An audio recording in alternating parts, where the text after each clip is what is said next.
का नाम golden joint event है।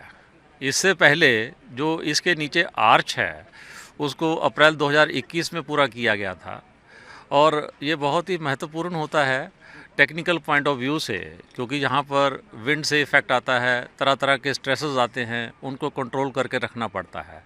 उसके बाद दूसरी मेन इवेंट आती है कि इस आर्च के ऊपर, जो कि वर्ल्ड की हाईएस्ट रेलवे आर्च है, इसके ऊपर जो डेक है वो दो तरफ से उसको पुश किया जाता है और जहाँ आकर के जो मिलते हैं उसको गोल्डन जॉइंट बोला जाता है। ये महत्वपूर्ण क्यों है? क्योंकि जब हम इसको पुश करते हैं तो इसके नीचे जो पियर्स हैं, पाइलॉन्स हैं, उसके ऊपर तरह तरह के स्ट्रेसेस आते हैं, फाउंडेशंस के ऊपर स्ट्रेसेस आते हैं। हमें बहुत ही केयरफुली इसको आगे बढ़ाना होता है और जब ये कंप्लीट होता है तो आप समझ सकते हैं कि सभी जो इसके अंदर इन्वॉल्व हैं, सभी इंजीनियर्स, टेक्नीशियंस, उनके लिए ये बहुत बड़ी खुशी का एक मौका होता है कि जब ये गोल्डन जॉइंट यानी कि दोनों तरफ से धकेली जा रही डेक आके मिलती है। लगभग ये ब्रिज कंप्लीट है। इसके बाद इसके ऊपर ट्रैक लेइंग का काम चालू होना है, जिसको कि हम एक तरीके से चालू कर चुके हैं। उसके साइड में जो हमें एक प्लेटफॉर्म बनाना होता है वो उसका काम पैरेलली चालू हो गया है। हमारी एक मेजर मोस्ट एक्टिविटी जो है वो आज कंप्लीट हो जाएगी, जिसके आप आज विटनेस करेंगे। बड़ी खुशी होती है हमें ये कहते हुए कि हमारे भारतीय इंजीनियरों ने इसको काम को बखूबी निभाते हुए पूरा करने की तरफ बढ़ चुके हैं। आप इस चीज़ से अनुमान लगा सकते हैं कि ये दुनिया की सबसे बड़ी रेलवे आर्च है, नंबर 1। नंबर 2, इसको भारतीय इंजीनियरों ने बनाया है और जहाँ कहीं आवश्यकता पड़ी है इसको फॉरेन कंसल्टेंट से भी इसमें राय ली है, परंतु हम भारतीयों द्वारा इस ब्रिज का बनाना और इसकी विश्व में एक स्टैंडिंग होना हमारे लिए एक गौरवमयी इतिहास होगा।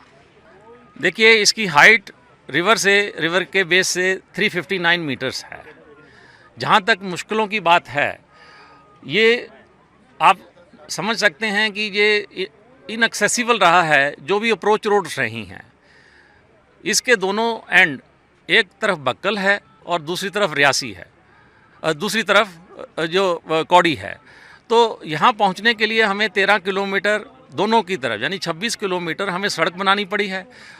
उस पे कई ब्रिजेस बनाने पड़े हैं यहाँ पहुँचने के लिए, और जहाँ तक कि टनल्स भी बनानी पड़ी है। तो यहाँ पहुँचना एक पहला कदम था। और दूसरा, इसका आप देख सकते हैं कि ये दूरगामी जगह है और यहाँ पर जितना जो स्टील है 28,000 मीट्रिक टन के करीब का जो स्टील है। यहाँ अप्रोच रोड बनाना ही नहीं परंतु जगह जगह से स्टील को लाना, उसका फैब्रिकेशन करके लाना, और जहाँ पर आप देख सकते हैं आसमान में एक रोप वे बनाना।